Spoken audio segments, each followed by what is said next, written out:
वो सर्वशक्तिमान है, वो महाबलवान है, वो युगों युगों से इस धरती पर है, वो अमर है, वो आज भी इस दुनिया में जिंदा है। हमारे जैसे कितने आए और कितने चले गए, लेकिन वो इस पूरे ब्रह्मांड में विद्यमान है। भूत पिचास निकट नहीं आवे, महावीर जब नाम सुनावे। हमें जब जब जरूरत होती है, बल्कि या फिर जब जब हमारे मन में डर उत्पन्न होता है, हम तभी हनुमान जी को याद करते हैं। लेकिन वो महाबुद्धिमान है। ये लाइन आपने सुनी है ना, जुग सहस्त्र जोजन पर भानु, लिल्य होता है मधुर फल जानो। बचपन में महाबली हनुमान जी ने सूर्य को छोटा सा फल समझ के खा लिया था। सूर्य जो इस ब्रह्मांड का सबसे ऊर्जावान और सबसे बड़ा ग्रह है, लेकिन उस सूर्य को फल की तरह निगल लेने वाले महावीर हनुमान जी को कौन नहीं जानता। अगर आप हनुमान जी पे विश्वास रखते हो तो आपको हर दिन हनुमान चालीसा का पाठ करनी चाहिए। कभी भी हनुमान चालीसा को रटने की कोशिश नहीं करना चाहिए, क्योंकि रटने से चीज़ें याद हो सकती हैं, लेकिन महसूस करने से वो चीज़ आपको समझ आएगी। जब भी आप पूजा करने बैठो, हनुमान जी के समक्ष एक दीप जलाओ। दीप जला के हनुमान चालीसा का पाठ शुरू करो।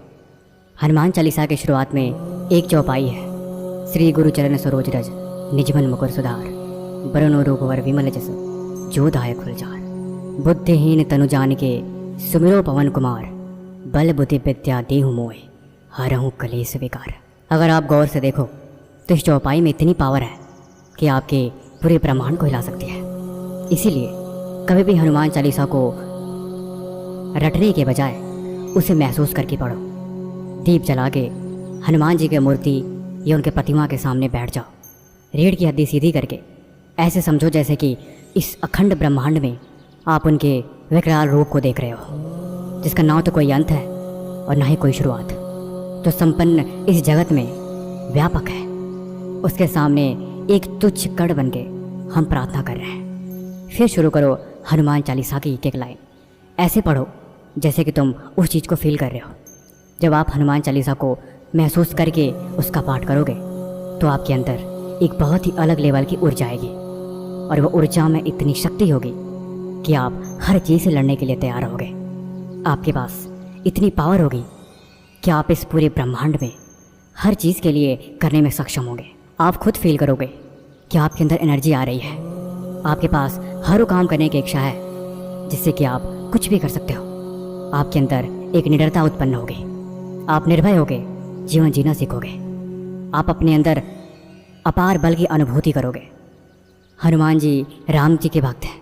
श्री राम भगवान विष्णु के अवतार। कहते हैं किसी भी भगवान को प्रसन्न करने के लिए हनुमान जी की पूजा ज़रूरी है। जैसे राजा के पास पहुंचने के लिए सबसे पहले द्वारपाल से मिलना पड़ता है, द्वारपाल को अपनी सारी व्यथा सुनानी पड़ती है, वैसे ही श्री राम से मिलने के लिए आपको हनुमान जी की सेवा और भक्ति करनी ही पड़ेगी। सब सुख लहे तुम्हारी सरना, तुम रक्षक काहू को डरना। जो हनुमान जी के सच्चे भक्त हैं और जो हनुमान जी पे भरोसा रखते हैं, वो कभी भी उनके मन में डर नहीं पैदा होता, क्योंकि हनुमान जी सदैव उनके साथ रहते हैं। अगर आप औरत हो तो आप हनुमान जी को सदैव अपना पुत्र समझें, क्योंकि हनुमान जी बाल ब्रह्मचारी हैं। उन्हें रिश्तों से कोई खास लगाव नहीं है। वो सिर्फ आदर्शों और मर्यादाओं के साथ रहते हैं। सीता मैया को उन्होंने हमेशा अपनी माता समझा। लक्ष्मण जी को हमेशा उन्होंने अपना भ्राता समझा। हनुमान जी के जीवन की दो ही वसूल है, प्रेम और भक्ति। गौर से देखो तो प्रेम में भक्ति ही होती है, और हर भक्ति में सेवा का भाव दिल में ऑटोमेटिक उत्पन्न हो जाता है। कहते हैं हनुमान जी आज भी इस दुनिया में हैं, और वो तब तक इस धरती पर रहेंगे जब तक इस धरती का अंत नहीं हो जाता। वो चिरंजीवी हैं, वो अमर है, वो हर जगह व्याप्त है जहाँ पे श्री राम की कथा होती है। वो हर जगह स्वतः पहुँच जाते हैं जहाँ पे प्रभु की भक्ति होती है। बाकी कमेंट बॉक्स में ज़रूर लिखें जय बजरंगबली। बाकी वीडियो कैसी लगी आप हमें कमेंट्स में ज़रूर बताएं। बाकी किसी भी तरह का सवाल है तो वो भी हमसे पूछ सकते हैं।